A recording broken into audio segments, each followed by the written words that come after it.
Hello, good morning, everybody, and welcome back to another episode of Death in Cambodia, Life in America. Last episode, we are stepping onto the plane, heading to America. So this is super exciting. Robert has talked about how his life is about to change forever, and he's leaving Cambodia behind. He is moving forward and he's excited.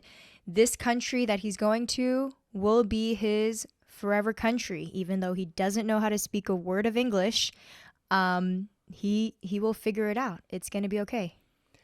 Ba? Yes, good morning, everybody. So it's here I am coming to America. We're going to Uh, America, people. yep. So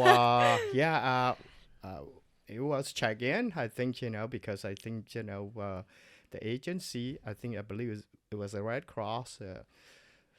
Keep reminding us, don't lose this plastic bag because it's all your ID documents is all inside that bag. Mm-hmm. So I think so we went in, check in, and get on the plane and just sit there. And so they closed the door and then ready to take off. And I think the first time on the plane, I said we don't know what to do with that seat belt and all of that stuff. Even they tried to announce it, we don't really get a clue. So I think Were you sitting next to anybody, any other refugee? Because I know you mentioned last time there were not that many refugees on this plane, only about 15 or 20 probably less than 10, I Oh, believe. wow. Yes, in that in this group of group. yours. Yeah, Yeah. it's not all Cambodian refugee. I Right. believe it's Vietnamese, Mm-hmm. Yeah. Laos. Yeah. Yeah, it's all mixed. The only Cambodian refugee is just me. Oh. Yes. So we cannot even communicate each other because we speak a different language. So it was a commercial airline. I believe it's United, and I sit next to just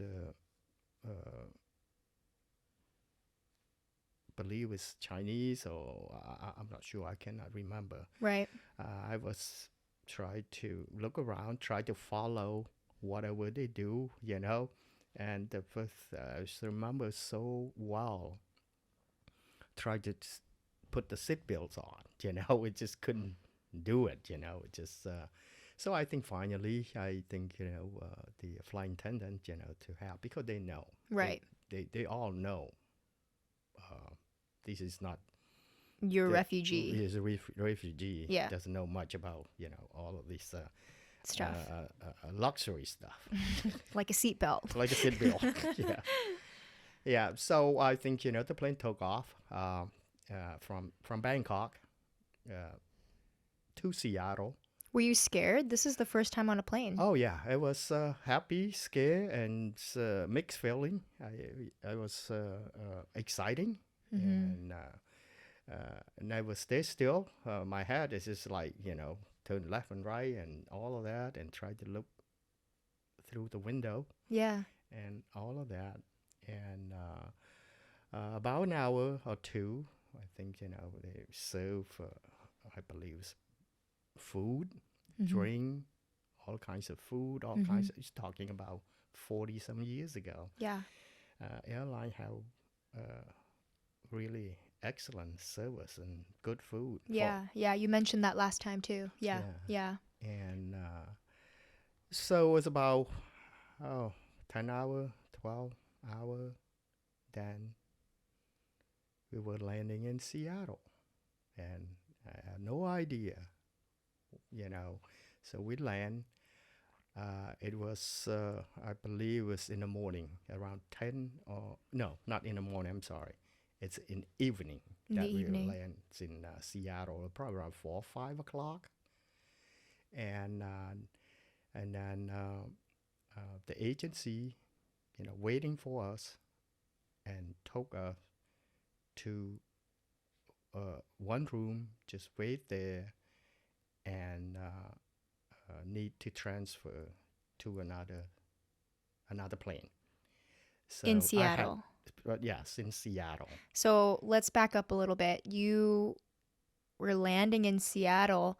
I don't know about you, but sometimes when I get on a plane and I land, the moment when you feel like you're landing and Yeah. the plane actually touches the ground. Oh, yeah. Well, let back and about food and on the airplane a little bit because we don't, we always use hand. Okay, you don't need to try to, and we got all kinds of food, and then and the What cover did you and guys eat? oh my God, I couldn't remember, but it's a good food. It's so delicious. So just I just watch my next guy. Whatever he do, I just follow him. It's just how use the fork, use the all that stuff there. Because Just usually I think for Cambodian food you use your hands. use your hand. Yeah, Yeah, you always use your hands. yeah, and so yeah, and didn't sleep on the plane all the way to Seattle. So yeah, when they announced that the plane is starting, descent to you know to the runway, oh yeah, it's your two hand is just like hold that arm is so tight and sweat, because you feel like you About to crash or crash or something. something, Yeah, it was scaring moment, and yeah, finally we touched the ground, uh, safe, and And you're in America. yep, first time in I believe that date it's July 26th. How do you remember that? Oh, I remember because I keep telling when I left the camp in Nongchan, Yeah. I get a feeling it's my life is gonna get better from now on. Get in a luxury bus now on a plane, and now I'm in America. So Luxury plane with luxury seat belts seatbelt and a fork and a and the spoon. spoon and all of that. Yes, you went to the bathroom, the airplane, the restroom, and you just, oh my God, this is what is this, Yeah. So yeah, so we got out the plane and You had no idea where you landed. no idea, no idea. I'm just carry that bag. They said just carry that bag. Don't lose that bag. We don't have any luggage. Right. I just a bag and another paper bag, and that's it. Yeah. And So everybody you mentioned, okay, so you landed and everybody, all the other refugees, probably less than 10 of you guys we had to all be sep- we all separate, all different agency, because we Oh. all fly because my sponsor is in Portland, Oregon. Mhm. Bill Hoffman is in Portland, Oregon. The city called Gresham in in Oregon. Right. So other refugee, I believe, go to a different city. We all separate. We Mhm. don't know each other, anyways. And yeah, So by the time you landed, they already went separate ways. separate way. And so you knew that you had to go have a Well, transfer yeah. somewhere. I think I believe a Red Cross or some a group that gave us $10. I remember so clear. Handle us a $10 bill. When you stepped off the plane. Yeah, step out the plane. That agency give us $10, and they're telling us something that I didn't understand what they say. So maybe they say, "Oh, here's $10. Maybe you buy food or whatever at the airport or something." I'm not sure, but I kept that $10 up until I finished the uh, college You did. community. Yeah, yeah, I did. I didn't know how much it was, that $10 bill. Uh, so I keep that. And for about 3 or 4 hours, they at the airport, Seattle airport. And then they put me on another plane, fly to Portland, Oregon. So it's telling me the same thing. They have nobody that able to help or to translate. It No was just like translators anymore. no. It was July 26, 1979. Uh, so we jump on the plane. I believe it's probably 7 or 8 o'clock, and then fly to Portland, which Portland, is, Oregon. yeah, Portland, Oregon. Uh, it's only took about, I believe, an hour. I believe somewhere around there. Yeah. So uh, so we landed in I landed in Oregon, Mhm. and then I'm just waiting. I cannot, before I left the camp, Lumpini, American camps in Bangkok, they explain to you exactly what Right. your journey, who gonna waiting for you here Right. and there and all of that. Right. Say, don't just keep walking looking for something. When you get off the plane, just walk out the plane and just wait there in the front of the gate. And don't move. Don't move. So somebody will come in and take you where to go. Make sure you carry that bag, that plastic bag. So they will see your plastic bag. They will know that who you are. So we got off the plane, and then I wait there. I got there probably around 9 o'clock, 9:30, Portland, Oregon. Portland, Oregon at night. So Bill Hoffman, my sponsor, I think he mixed up the date because you cannot. It's different. Right. I've been to Asia. It's 15 or 16 hour different from the United States. You're ahead. You're Yeah. ahead. Yeah. So then I just waiting, and then July in Portland, Oregon, for the people that live here, they don't feel cold at all. But for me, skinny and bone, and who no jacket, no nothing, it's freezing for me. But I keep standing there waiting, and everybody by 10 o'clock, I'm waiting there, and then it's nobody show up. And then I just keep waiting, stand there. Now I'm sit down next to the trash can now. I mean, I cannot get away, and I'm just, and then by 12 midnight, it's everybody gone and no plane, and now the janitor is starting to clean up, and then they keep asking me.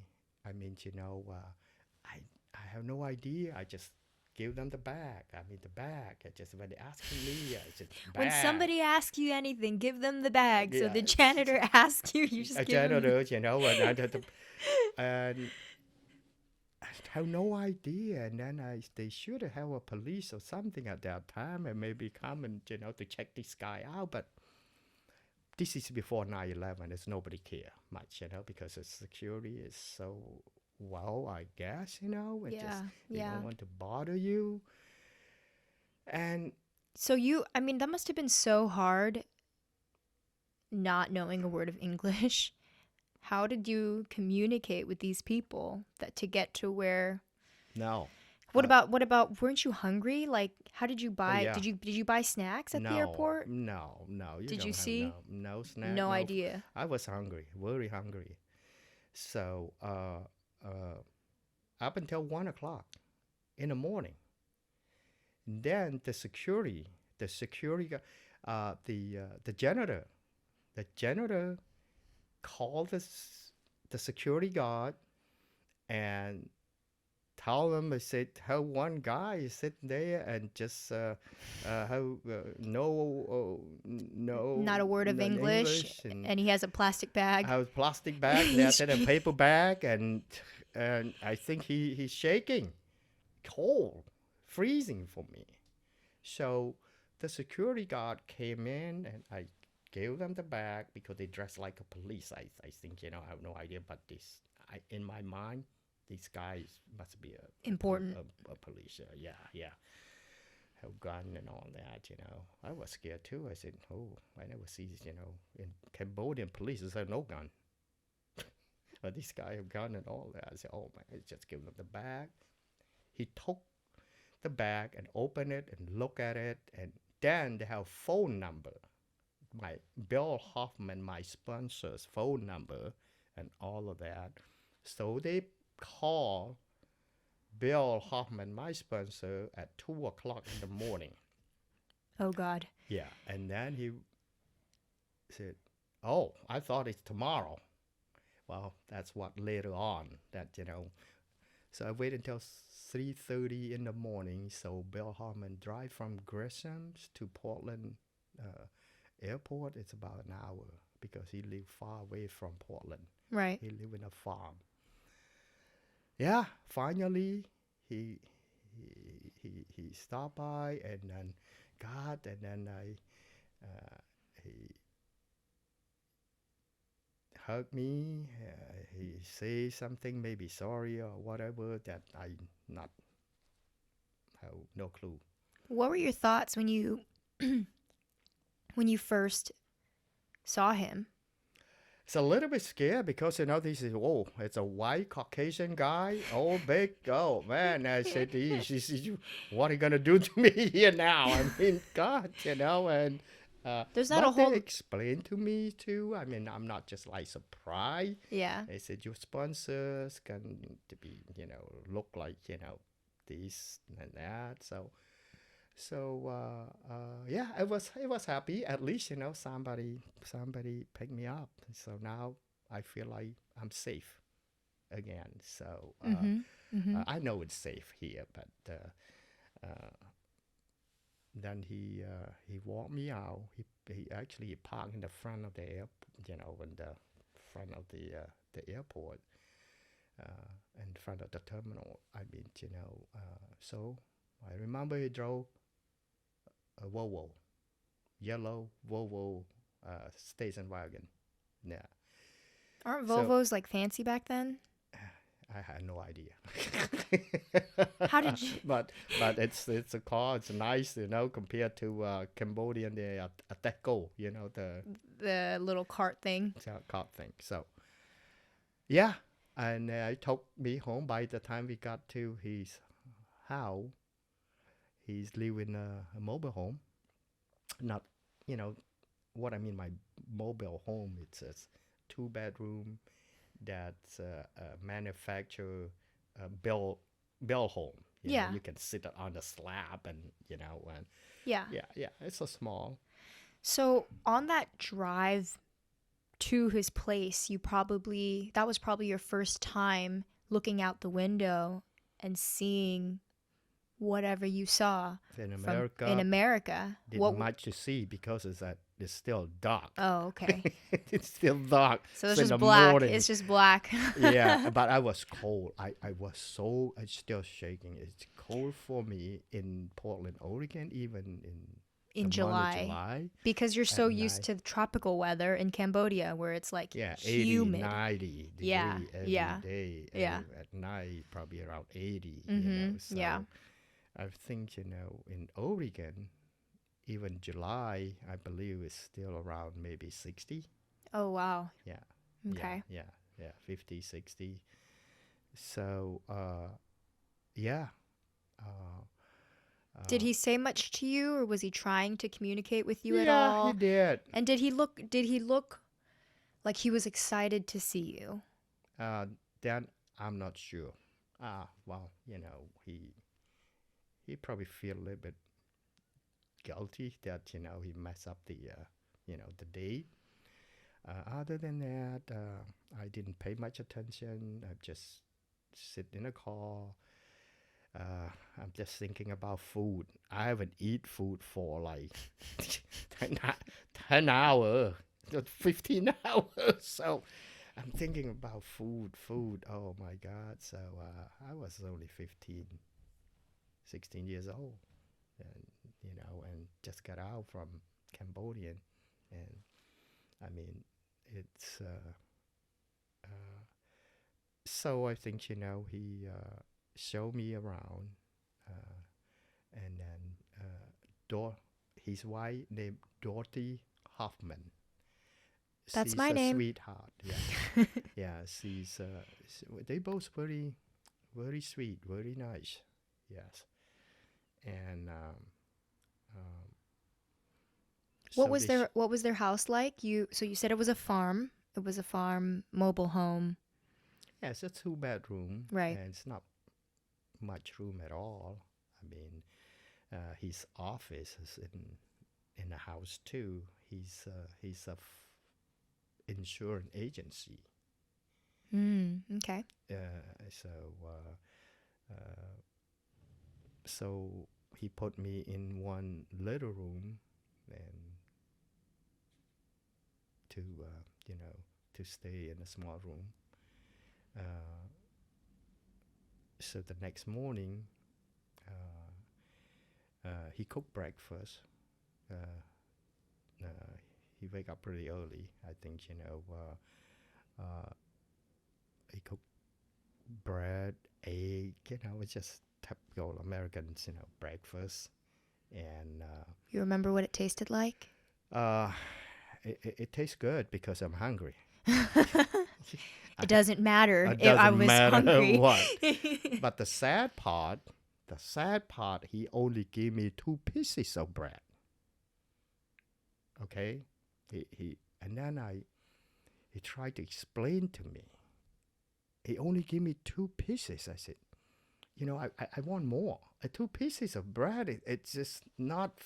It's Enough. nothing. Yeah. Yeah, I used to eat rice. Not you're not talking about bowls of rice. I eat 5 bowls of rice. Now, you know, 2 pieces bread. I said, Yeah. what happened? So then he gave me milk, cheese, which is I'm not get used to it. I never Have I never had cheese. cheese, and cheese was to me at that time it was so stink. It was so bad. It was terrible. Welcome to America. It's cheese everything. Then he have scrambled egg. Scrambled egg, it was good. It's good. You've But had eggs before. I had egg before. Yeah, that's why I said egg is very familiar to That's me. fine. So and the cheese, I said, oh, I keep I to respect for us culture. It doesn't matter you like it or not. You still have to swallow.